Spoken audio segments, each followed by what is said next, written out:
All right, so this is going to be a road rant. One, because I'm going to be in the car, because I don't have time to really sit at the desk today. And then also ranty, because I'm obviously not going to have all the statistics and analytics with me. So more of observations and less deep dives. But I guess I could at least give you enough on some specific topics of conversation and try to answer some of the emails and messages I've gotten. But the one that I wanted to start with today is obviously the Stefon Diggs signing. Obviously, the word paradigm shift might be a little bit strong, because I think it's almost like finally a victory. Because honestly, although people are like, oh, they didn't try enough, the Patriots actually have been trying to get a wide receiver, a high level. One would say, are these guys wide receiver ones? I mean, almost all of them. And this is I'm not getting to the point, but most of the guys they've gone after, people have been kind of like, well, I don't want that guy because fill in the blank, right? Injury, age, fading production. Never, scheme fit, what else? Attitude, locker room type of stuff, which is why they're even a possibility for the Patriots getting. Nobody that's all perfect is going to leave another team and decide just to go to the Patriots just because they want to. It's going to be financially, or it's because the Patriots are offering something, obviously, of a chance to win a ring. Growing, developing team, coaching, whatever it may be. So, point being is the Patriots have been trying, with Ridley, Ayuk, Cup. Apparently, some indication of A.J. Brown was there. There's actually a decent amount of them. I'm actually forgetting probably a bunch of them that they've. The idea that people say, oh, they were in on them, were they really? Well, the Ayuk and Ridley situation last year was, hey, the Patriots were reportedly, we don't know, but that was, the word is that they were essentially the most aggressive financially. And those players decided not to do it. Now, of course, we don't really know. The high-end number versus the guaranteed might have been the deal breaker there. We don't really know what that is. But, getting Diggs is actually, again, not like an ultra high-end receiver at this moment. Now, the guy was, again, on pace before his ACL last year to probably crack 1,000 again. So, something the Patriots haven't had is, would he be a wide receiver one on this team? Yes. Would he be a wide receiver one on all teams? At this point, probably not. Now, especially coming back from the ACL in the extra year of age, less likely. But for the Patriots, it's a win. It is. And it's actually probably, I hate to say it, what they have to accept as what they're capable of getting right now. Because, again, you can't go out and just cyborg a wide receiver one and say, I'm taking you. There needs to be a guy who's available. And if you didn't get in the draft, the guys that are available are always probably going to have not just one, question mark, but multiple question marks. And with Diggs, you got that. I don't want to say it's the best thing that could have happened, but it's probably the most likely, and under what we would have to expect, the optimum. Honestly, it's probably one of the best things. The guy knows how to run routes. He was a really great ultra elite receiver and still could work at a high, maybe even get close to hitting it again. It's not impossible. His ACL, I haven't really watched a lot of what it happened, but not all ACL tears are the same. Now, maybe the result of how bad of a tear, a grade this or a complete tear, all that, yeah, that's one thing. But why did it happen? Was it because of fatigue? Was it wear and tear? Was it turf? Was it, hyperextension or twist? I know it was a non-contact, so there's always what's the underlying cause?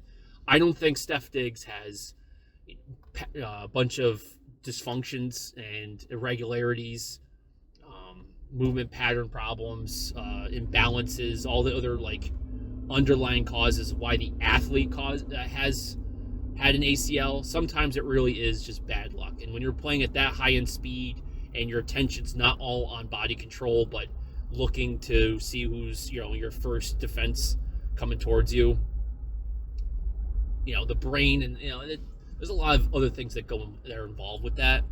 So point being is, I'm not really concerned that this is Steph Diggs wearing out and the ACL was because of him getting weaker in the hips, the hamstrings, and the quads, causing instability and his knee going. Modern health is going to, I'm sure the surgery was good, and also on top of that, we've seen some videos that the guy looks pretty solid right now. And again, we've heard some reports that he'll be ready for week 1. Is that going to be like actually playing week 1, starting off pup, or on the roster but limited snaps? Kendrick Bourne was that situation last year. Is that kind of what we should, I guess, expect? I would. Could I be pleasantly surprised that the guy's actually out there and looking pretty crisp? Yeah, that could happen. So that's obvious. We'll see. That's a lot of we'll sees too. We'll see this. We'll see if he's going to be ready. We'll see if he's going to be good locker room presence. We'll see what the impact that is on the wide receiver room, on who's in and who's out. There's a lot of we'll sees. But what the one thing that I think is, I've heard it on some, but my first thing was, oh, look, Wilson's signing in New York for the Giants. That's interesting. They went out and got 2 free agent quarterbacks. What's that going on? And then the Patriots go and do the Diggs. Is that a coincidence? Possibly. It's not like we're 2 weeks down the road and all of a sudden it goes boom, boom again. Diggs did just leave a few days ago. So I guess the timing, maybe they sat down and today was the day they were going to announce it. But the fact that they might have gone through that whole entire interview inspection with Stefon Diggs and had those talks, and they're saying, well, this is our option if New York, or there's an indication that 2 QBs are being taken in the first round, this is what we're going to do. Now, before this happened, I've been on I think there's no way Abdul gets the 4.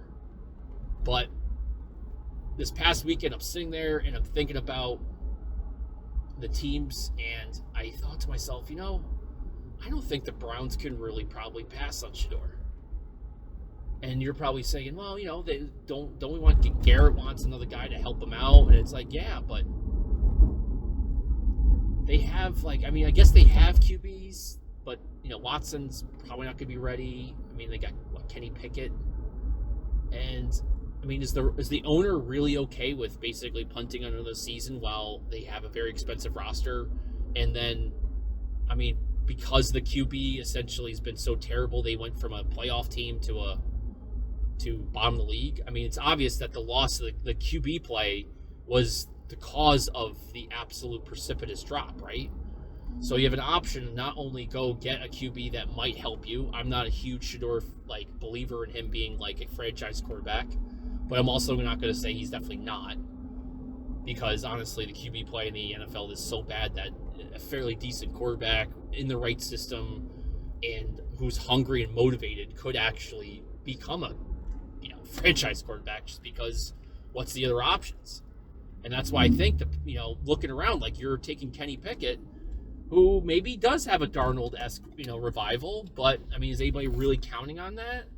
Is Stefanski and what's his face? Is it Perry or whatever, in the front office sitting there being like, we made essentially the worst trade in NFL history for a quarterback, where financially that was a disaster. That was probably a really dumb thing to do, considering all the off-field situations.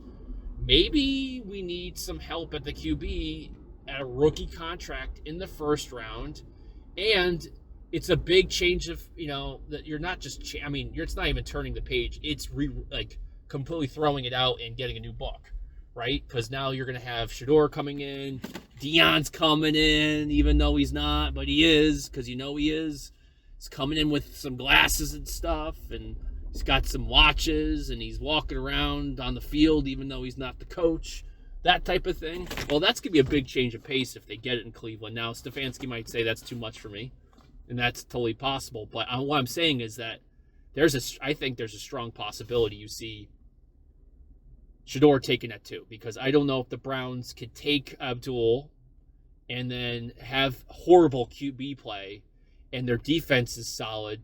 They have some decent talent on offense, and you're just watching pick after pick after pick, and coming up short and getting blown out, those sorts of things.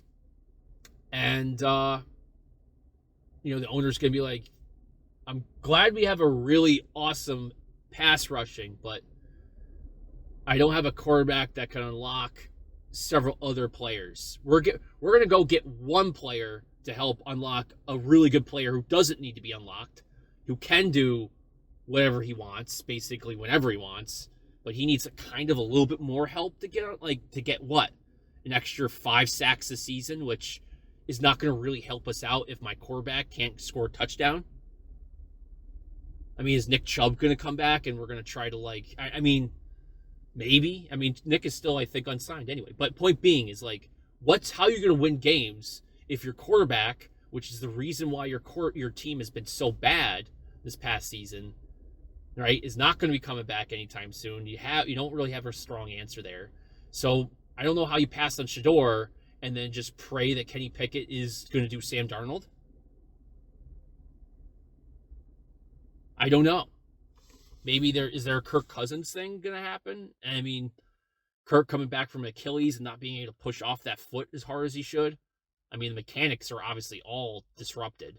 So he's either going to have to, change his mechanics for the foot, or hopefully that it gets back up to that 70, 80% of what it should be, which is kind of at his age is kind of would be a home run to get it back to not full functionality, but even just operable. Guys, I mean, what I'm saying is that I think it's possible that the Patriots are able to actually have a shot at Abdul. Because also, if you go Cam, Shador, New York, are they going to go Abdul or are they going to go Travis? Now you're looking at their roster. I know they have Deonte Banks and they got a Debo, whatever. Who's solid. That was actually a good pickup for them. But Deonte Banks is just not it, really, guys. I mean, I don't know what's going on with him. He's obviously still got some development. He's a physical athlete. I think he still has potential upside. But Travis Hunter could come in and instantly be their wide CB1. And on the other side of the ball, if you are going to have Wilson and you're going to have Wilson or Jameis, and then obviously a rookie probably in the second round, which I would think would be Milroe, as the change of pace athlete, upside guy. If you have somebody like that, all three of them having their own issues, but I mean, you bring in Travis on third downs or in the red zone to get open to keep things going. Yeah. I mean, that's where you could be rotational, right? It's hard to be that on defense. I mean, it's possible if the Patriots take him, and that's obviously kind of what the opposite would be. I would have to expect them. They're saying hey, we're making you part of the offense. You're going to be offense, and the defense is going to have to be limited. Whereas defense, you're out there, you're doing your thing. You can just, I mean, what's the negative side of going out and playing a few reps on offense? I think Dayball could use that, and also considering what happened last year with off-season hard knocks and not getting an impact player. What happens if they take Abdul, who obviously I think would be an upgrade for them too, but their fronts, I guess they could go Mason too. I didn't think about that D-tackle wise. They could go Mason Graham. But I was going to say, their front is actually not that bad. Edge probably being less of a concern, D-tackle being more of a potential there. That is interesting. I wonder if they're willing to trade back a little bit. But I guess the whole take home here is that I think Abdul could be there at 4 for the Patriots. which, that would be third year in a row the Patriots taking the guy that before the college season even started. Basically, last year for him would be April 7th of last year when I heard he was being moved and replacing Chop Robinson in spring ball. There was reports that he was basically going to be going full-time edge. Now, before that, I thought he was a first-round linebacker. I thought there was going to be potential the Patriots might want that, considering with Bentley. But when I heard when he was going edge, it was like, well, he's going to be a hybrid player here. You're going to have a guy that can play both. I did not expect him to go full-blown. I'm taking months of work here at the edge and becoming essentially the best edge pass rusher in my draft class in less than a year. Months worth of training at that. And all of a sudden now I'm one of the best. It actually looks, although still raw in so many ways, like that's people say he's not a generational talent. I guess if you would say if his profile coming out doesn't suggest he's going to be a generational talent under his first year or second year as a rookie, but how many guys do you know switch a position, right? And then all of a sudden at that new position, they become the best at it in less than a year. We're talking April, and then it was obvious less than a few weeks into the season that he was one of your best edge rushers, and then sealed the deal while working hurt and, obviously I think shoulder and ankle, became your best edge rusher in the draft class. And then also you have to still consider the guy is not just a third down dude. Like, he's good against the run, but also you could try to work with him as a linebacker as well. He's got versatility. He's got flex. And if you just want him to be, on the edge, sealing the edge, and then just working the run, and then tell him to go after it on third down, that works. But if you want to move him around as a really solid queen chess piece, go right ahead on defense. And that's why I think the Patriots could use that. Now, everybody's going to be like, oh my gosh, we don't need any more guys on defense. You're right. I agree with that. But if you're not going Travis to go wide receiver, right? Are people going to make the excuse that, he could play corner too? It's like, well, it'd be great to have that. I wouldn't hate it. But you're going to get him for a wide receiver. That's the situation with him. But you're also drafting kind of a developmental wide receiver, right? You're looking at a guy who's going to be your Z, not your X. You got Steph Diggs. He's your Z.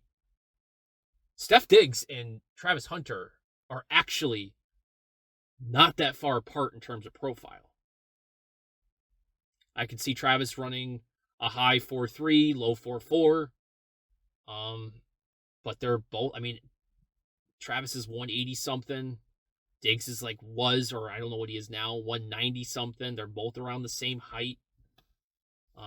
Both really crisp route runners. Both of them are not going to get really easily. They're if they're out on X and they're split, they're probably not going to get off clean out wide, and they're definitely not strong enough per se to work through someone pressing them hard. And they can do it. They could do it, and the thing is they could do it, and might not be clean, and they could punish the guy for being overly aggressive. They can definitely slip out and hurt you. So I'm not saying they're useless out there, but what I'm saying is both of them together, not redundant, because maybe one could say they're trying to use him, Diggs, as more of a tutor with an under, obviously, hopefully guiding. And, I wouldn't say that Travis would be his apprentice, but maybe that's the idea, is that there's this elder statesman and Travis can learn from him, and because that's what they want out of Travis ultimately. But I don't know if you can use both of them at the same time. We'll see.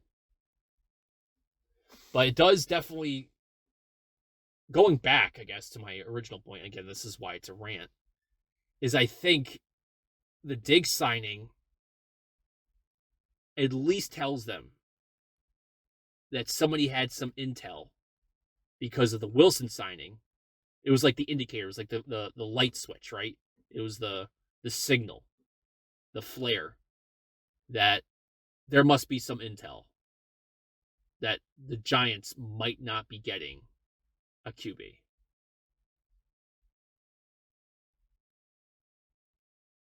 I don't know.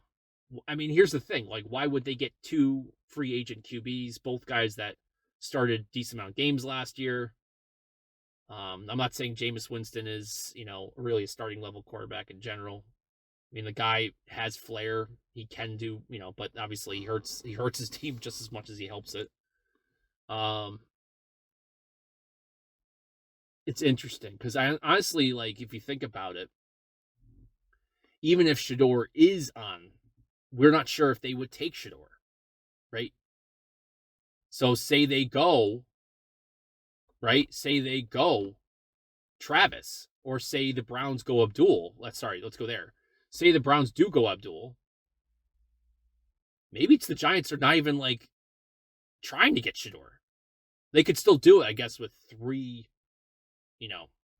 quarterbacks there, but they're at least, I think, setting themselves up that they can just punt on a QB, know that they're not going to be great next year, and on top of it, go after Archie Manning and just nuke everything they got in terms of draft capital for a decade to try to move up and get him. I think Archie's going to have probably a decent season. He'll probably be considered number one going in next year, but he won't be the best player in the draft, I don't think. I'm going to go offensive line with that. There's a few guys that are going to be up there with Caden Proctor, Maui Goa, and if you want my name for tackles next year, I'm a big Caden Proctor fan. I think he's just that big of a talent, that big of a dude, and although he's not perfect, he's raw, has some major flaws they'd have to, beef up and strengthen. Not physically, but in terms of skill set and some of his issues, concerns. Yeah, you'd have to get that up to for NFL. But if you want the name I like, Ethan and Aniwa. I should know this. Aniwa. There you go. Ethan Aniwa. Rice University was my day 3 left tackle, along with Micah Pettis as my day 3 right tackle. Both returned. Mike, I believe, stayed at Ole Miss, but Ethan went from Rice to OSU. So keep an eye on him. I'm sure you're going to give it maybe a few weeks, or maybe right after this, depending on who's listening. That's going to be the name for the Patriots maybe next year. You'll hear it. Now, a little bit too bendy at the waist, but as an absolute just ball of muscle, heavy punch power, Ethan Aniwa. Big dude.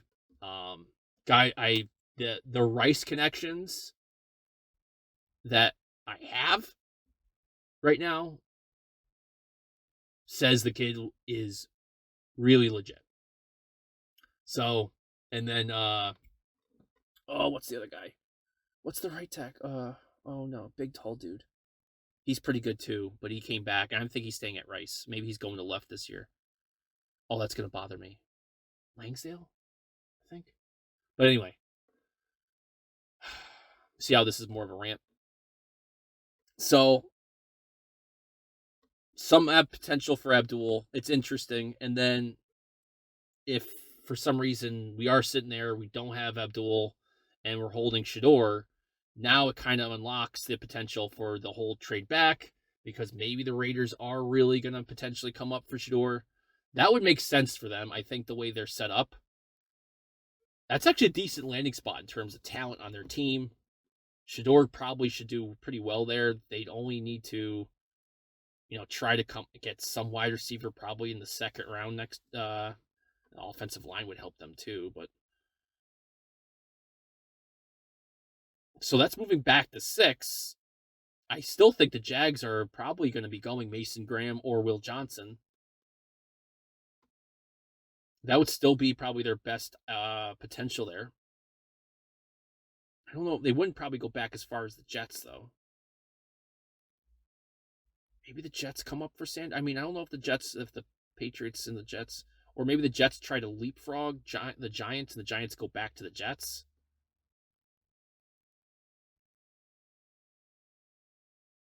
because maybe the Giants are looking at the Giants could use Graham. So maybe the Giants trade with Vegas. They come up and get Graham or Abdul. Yeah, the Giants might be the power player here, maybe in a way, because they might be willing to move back and go after Jackson Dart or something like that. They're just not big on Shador. I don't know. But I feel like, I guess the take home here is that I think the moves yesterday are a signal of something, some intel. I don't think it's coincidental.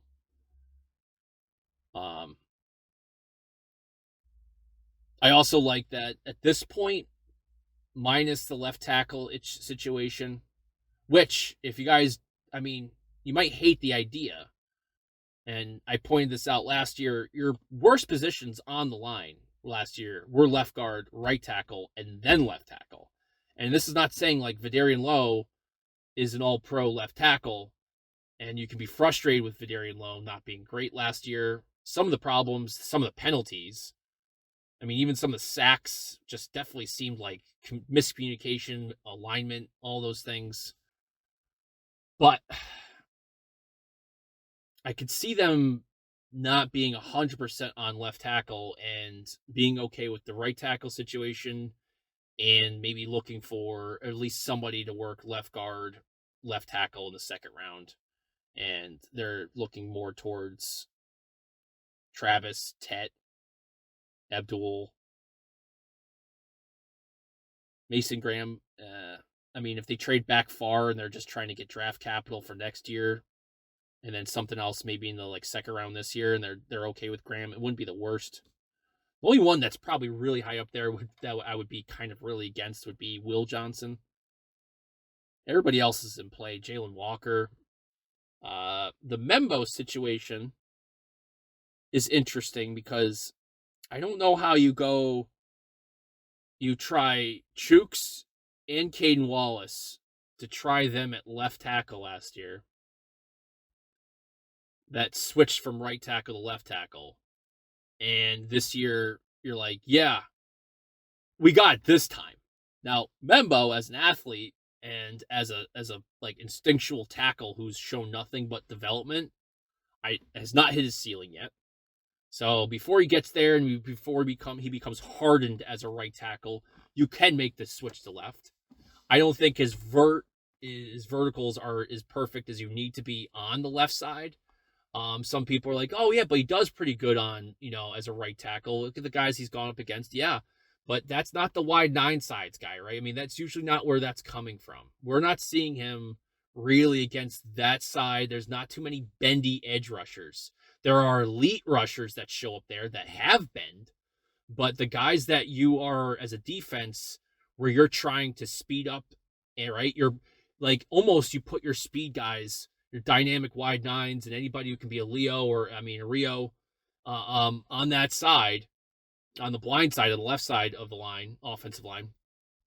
You're putting them out there because obviously quarterbacks, most of them being righties, are not going to have visuals on him. And if you know that the athlete's there, you're on a clock. And regardless if he gets there or not, he's still trying to get the ball out early enough. So, if you're a good defensive coordinator, you're putting that guy there anyway, because win or not, that guy being out there, the quarterback's assuming that it's a matter of time.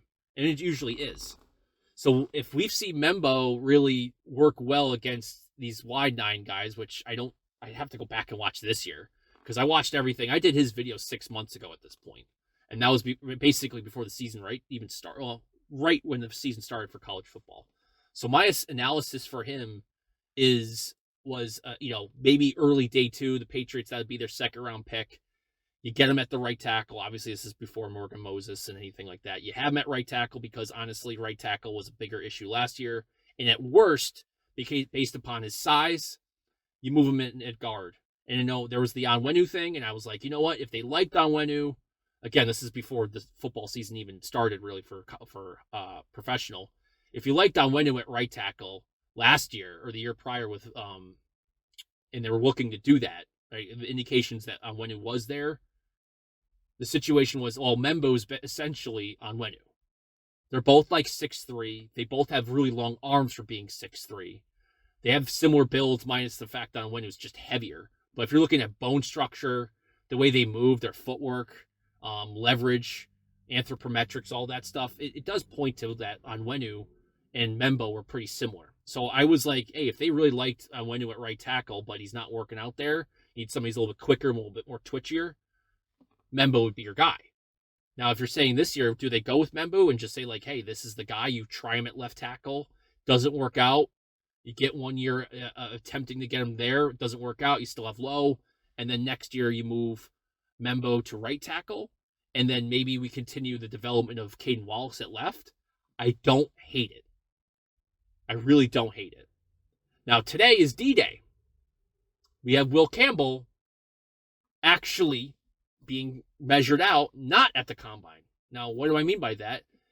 By the way, it's funny that today or yesterday, people are like, hey, you're right. Someone sent me an email like, hey, you're right.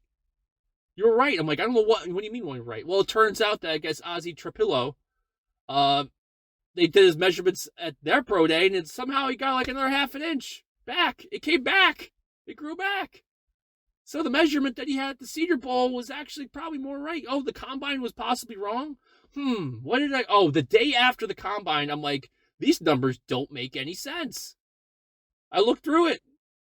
I went back, maybe I should, I guess I don't need to. At this point, I think, I'm not going to say like it's perfect, it's validated, I'm right. But here's the thing. I went back to 2019. There is no signs of all of a sudden these guys going to their all-star games, and then they go to the combine, and everybody loses half an inch, or there was obviously all over the board, but it's on average over half an inch. It's not fully 2/3, but again, this is basically on average. And all of a sudden, we went from most of these guys at the Senior Bowl that were basically tackles had the length, to going to the combine, and less than half, I think it was 44% of the offensive linemen were now guards because of arm length.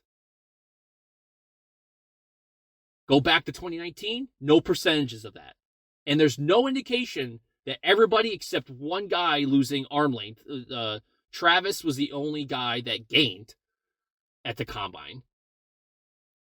All of a sudden, everybody else loses compared to what they got measured at prior at their respective All-Star, Senior Shrine, or Hula Bowl. That never happened. Now, usually if you go look back, there's mixtures. Like in each year, right? There's just some guys that for some reason, the same draft class, some guys were longer at one versus the other. So there's a mixture. It's like, it really was like 50-50. Not a complete shift to shorter. That never happened. Now, again, Jim Nagy pointed this out, that it's supposed to be the same. This is before it even happened, which is why I thought this was interesting. He pointed out before the combine that it's the same group. I'm not saying it's the same guys, individuals, but it's the same group that handles the measurements at the combine and at the Senior Bowl. So it's although it's the same people, which kind of makes it like it's still verified, it's still good, it should be the same, but it's not. It's that far off. Now you're going to say, well, what's half an inch? Think about we're talking about eighths of an inch to determine if someone is going to be a tackle or not, right? In terms of the media, that's what they want to talk about. And I'm sure there really is like, hey, you're getting close to this point, we're steering you more of a guard than tackle. But I can't imagine it's a hard no if the guy's been playing tackle, such as like Will Campbell, and you have short arms, and then all of a sudden he can't play tackle, like even though the film says so. But point being to this is, not only was there like almost over half an inch on average lost, with like say Ariante Ursary almost getting a whole inch lost, the conviction level, correlation, statistically significant, is 0.95. That means if you're doing like a clinical trial, right, or it's standing up in the court of law, someone comes out that's a mathematician, statistician, they say, yes, the numbers say that this is not like haphazard. It's almost impossible for this to be just a random event. This had to be because of how they did the measurements at the combine versus the other bowls. the other All-Star games, because the differences between the guys who were at those other bowl games that had played at multiple All-Star games, I should say and say bowl games, but All-Star games, they didn't have any big differences. The guys who went, there was very little. And all of a sudden they go to the combine and you're talking about over half an inch difference. That's massive. Massive. You went from a down tackle year with guys that did not, there's a few guys that have length, like obviously Holland Pierce being a huge human being. Even coming out of the Senior Bowl, you're like, yeah, these guys aren't really that long. There's not a lot of like massive monstrosic albatross wingspans here, really. But you went from still being a decent amount of guys still checking the box of hitting the lengths and measurements, and they looked it too, to being some guys, no way, not even close. Right? So today, watch out for the LSU Senior Pro Day. Get some indications. I'm sure there's going to be, because of like some of the reporting that's happened. I'm telling you, I did a whole analysis video on it. You can go take a look at it. I'm not like, you have to go watch it. But point being is that I ran the numbers. Did some digging in on this. It has to be the question mark, the asterisk of all the things that have happened so far. The combine. And by the way, also say this. It wasn't just limited to the offensive line. It was limited to almost every event group or position group. Just saying.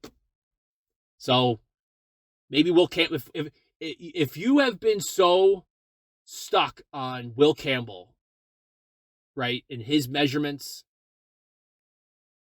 right, being an outlier,